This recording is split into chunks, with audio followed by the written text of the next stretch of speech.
Hey friends, welcome back to my channel. I got a fun video for you today. I'm gonna be making a hot cocoa mix. It's a just add water hot cocoa mix, which is super convenient. I'm gonna be doing two versions today, one with dairy and one dairy free. And then you guys know that I absolutely love flavors and options. And so I'm gonna go over first the base recipe for just regular hot cocoa. And then I'm gonna show you all different ways to get different flavored hot cocos. So I worked on this recipe for a really long time because I didn't want just a basic hot cocoa. I wanted something that was really indulgent, really flavorful, and it's something that you just want to like slowly sip on. So I experimented a whole lot with different add-ins and different ratios, and what I found I absolutely love. But as always, I like to give options to people because I know not everyone loves the same things. So I will be giving different options and ideas to make the recipe simpler and ways that you can customize it to your own taste. The base ingredients for this recipe are collagen, MCT oil powder, and I do want to point out that this is not my favorite brand of MCT oil powder. I like the micro ingredients brand a whole lot better, but when I was getting ready to film this video, I realized I was out and I had purchased this because it was cheaper, but didn't use it since I didn't really like it. I did test it out in this recipe, and actually it's not terrible in this recipe. I didn't like it in my coffee creamer. So my first choice is the micro ingredients brand. But for this recipe in particular, the Anthony's wasn't terrible. Then for the dairy-free version, I'll be using coconut milk powder. For the dairy version, you can use heavy cream powder. And beyond that, I have cocoa. My favorite is the special dark Hershey's cocoa. You could use the regular Hershey's cocoa. You could use black cocoa to get more of an Oreo type cocoa, which is really good. If you do use the black cocoa, I recommend doing half black cocoa and half either the special dark or a regular, because all black cocoa is a little intense. That's just my recommendation. Then this is one of the add-ins that I got to really increase the depth of flavor. It's a powdered vanilla, so powdered vanilla bean, and it adds complexity to the recipe. This is one of those things that you could leave out if you want it to be more simple or to be cheaper. You could also replace it with regular vanilla extract when you're mixing up your hot cocoa, but this works great if you want to make a purely powdered version, and it really does add some good flavor. When I was playing with this recipe, I was thinking through different things I could add to really get that richness. And it was right about the time that I got my order from Redmond of all of the different smoked salts. And it was like a light bulb went off in my brain. I was like, oh my gosh, smoked salt in hot chocolate, yes. And so I tried it, and it is absolutely amazing. It adds that little bit extra flavor. It doesn't taste specifically smoky. Like, I wouldn't be able to pick out the smokiness when I'm drinking the hot cocoa, but it does add just that complexity, and it blends with the cocoa and the vanilla and the creaminess of the heavy cream powder or the coconut milk powder, and it just makes it amazing. So if you have the smoked salt, I highly recommend using that. If you don't have the smoked salt, feel free to replace it with any other salt, but I do recommend adding the salt. It just brings out the flavors so well. It makes everything pop. If you are very sensitive to salty flavor or salty taste and you don't like a very salty taste, maybe do half the amount I call for in the recipe just to start out, and then up it if you want to. The last thing you're gonna need is some kind of a sweetener, and I tried the Swerve confectioner, I tried the Swerve brown sugar, I tried just plain stevia extract, and I also tried the stevia allulose blend from Trader Joe's. And hands down, the best tasting one was the confectioner sugar from Swerve. I didn't happen to have the granulated Swerve. I expect that would work just fine since it's dissolved into the drink. Now to chat about flavors real quick before we make our mix, because the way that you add flavors to this recipe may affect how you mix up your base mix, because the flavors oftentimes come along with either a sweetener, or in this case, an MCT oil powder, or a collagen powder if you go that direction. If you want to make a purely powdered hot chocolate mix with a flavoring in it, You could do something really simple like add cinnamon, of course, and you could do like a Mexican hot chocolate. But if you want to do some other fun flavors, the best way that I have found to do that is to buy a flavored MCT oil powder or a flavored collagen powder. These ones are from Perfect Keto. They sell a lot of fun flavors. This one's cinnamon toast and salted caramel. They also have the flavored collagens, but it's really simple to just use these in place of the MCT oil powder that's in the recipe. I will mention that these are sweetened with stevia, and I found them to be really sweet. Sweeteners, they really have to be customized to your own tastes, and everybody seems to be different with what sweeteners they like and the amount of sweetener that they like. So when I used this as a replacement for the MCT oil powder in my recipe, I found it was too sweet for my taste.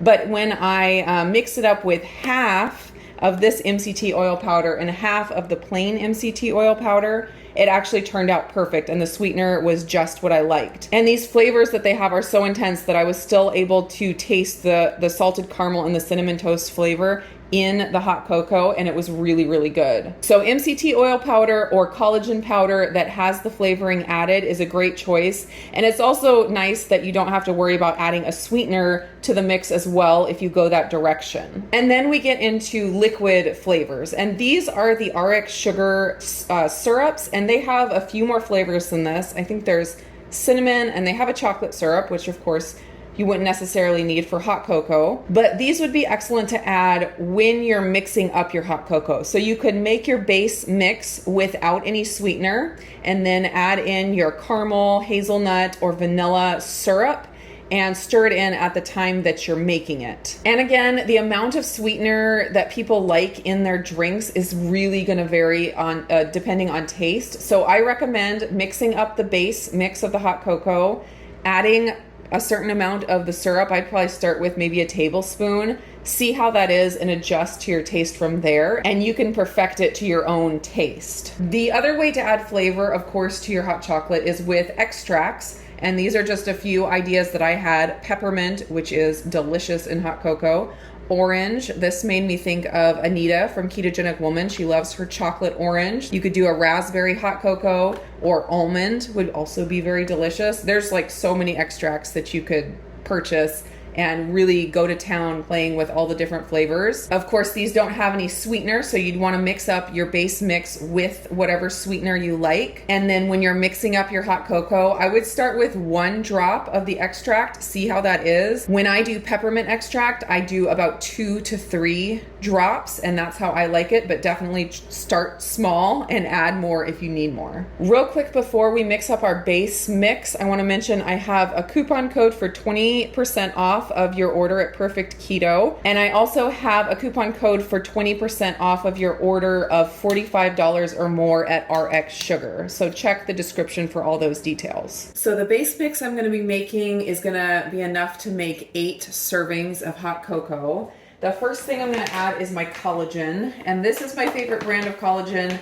It dissolves really well, and actually it helps the rest of the ingredients dissolve in this recipe. So you can technically make this recipe without this because it doesn't necessarily add to the creaminess or to the flavor. It's more for the nutrition. It does add a little bit to the consistency, but not enough that it's absolutely necessary for the recipe. But one thing that it really helps with is causing the other ingredients to dissolve. So I do recommend adding it for that reason, as well as the health benefits. I'm adding 48 grams of collagen, which is about half of a cup, and also 48 grams of the MCT oil powder, which is also about half of a cup. And then I'm doing the dairy-free version here, but if you're doing the dairy version, you can use heavy cream powder. I'm using the coconut powder, and interestingly, the heavy cream powder and the coconut powder have very similar nutrition facts. They're almost exactly the same. So I am adding 1 cup of the coconut milk powder, and that is 96 grams.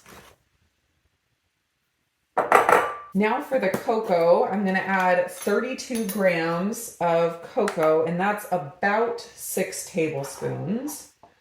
I found 4 grams per serving worked out pretty well. So 32 grams for the 8 serving recipe. 1 teaspoon of the smoked salt. And like I said, maybe try it with half that amount, half a teaspoon of salt on your first go, just to make sure you like that much. And then also 1 teaspoon of the vanilla powder. And I will put the link to this and all the other ingredients that I use down in the description below, just in case you need help finding them. This is the Essence Food and Beverage brand. So like I mentioned, everyone seems to have a different preference for the sweetener they use and the amount that they use. So I do recommend trying out a recipe without any sweetener. I actually like drinking it without any sweetener, but I also enjoy my coffee without any sweetener. So if you do enjoy coffee without sweetener, you might try this and see if you like it without it being sweet at all. It still tastes really good and really nice depth of flavor, and like the bitterness of the cocoa is really delicious. But just play with the amount that you like and the sweetener that you like, and try to perfect it before you make like a giant batch. I have found that 1 tablespoon of the Swerve sweetener is good for a serving of the cocoa. That's what I like if I'm drinking it sweet. And that's an 8-ounce serving of cocoa. So if you're going to add your sweetener to the base mix, which I'm not going to do right now because I want to be able to sweeten this in other ways, like with the syrups and stuff. But if you are going to add the Swerve as your sweetener, you can add in half a cup, and that will give you the 1 tablespoon per serving. If you're wanting to make Mexican hot cocoa, you could add in your cinnamon at this point. I'd probably do about a teaspoon for this recipe. That would put 1/8 of a teaspoon per serving, which seems like it would be a pretty good amount. But beyond that, that is all that you need for this recipe. Just gonna get it all mixed up and it will be ready to go. Another way that you could customize this recipe to make it work for your budget or lifestyle a little bit better is you could mix up all of the ingredients except leave out the coconut milk powder or the heavy cream powder. And then you could use the powdered mix that you made and add it to hot milk instead of adding it to hot water.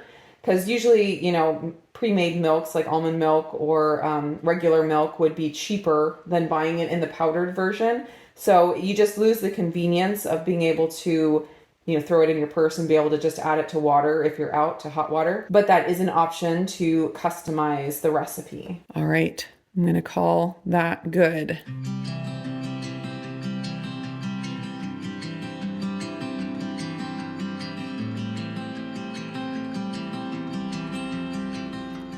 So there is my super cute hot cocoa mix all ready to go. I'm gonna go ahead and mix up a cup for you so you can see. I'm gonna try one of the syrups in there, see what that's like, and see kind of how much I need to use to get it to a sweetness I like. So if you make the base mix without a sweetener added, the amount per serving is 28 grams. The amount per 8-ounce serving is about 28 grams, which turns out to be about 1/3 of a cup. And then 8 ounces of boiling water, or water just off the boil. And it dissolves pretty easily on its own, but I like the little whisk here to help it dissolve a little bit better. All right, I think I'm gonna try the hazelnut syrup. I haven't opened this one yet. I'm excited. I'm gonna try 1 tablespoon and see how that works out for me. Smells so good.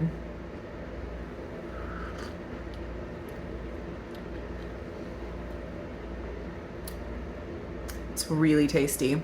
The tablespoon is good for me. I don't like mine super sweet, so if you like it extra sweet, probably do a little more. But for me, this is perfect.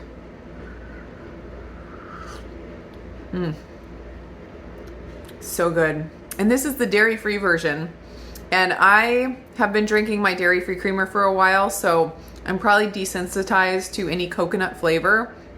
But to me, I don't taste any coconut at all. I never thought I would like anything as much as dairy, but I have come to where I really enjoy the creamer that I make with the MCT oil powder and coconut milk powder. And this hot cocoa, I mean, for me, there's nothing lacking, even though it has no dairy. I'm gonna go sit down and enjoy this on this rainy day. This is like the perfect thing on a rainy day and a quiet afternoon. I hope you guys enjoyed the video. I will have a link to the recipe down in the description. Let me know if you try it and let me know what flavors you try. I'd love to hear. I'm always open to new flavor ideas. Oh, and the other thing that I just thought of today as I was getting ready for this video is I wonder if this recipe would work with butter powder instead of the heavy cream powder or the coconut milk powder. If anyone tries that, let me know. That would be like a bulletproof hot cocoa type deal. Thank you so much for watching, guys, and I will see you again in another video. It's so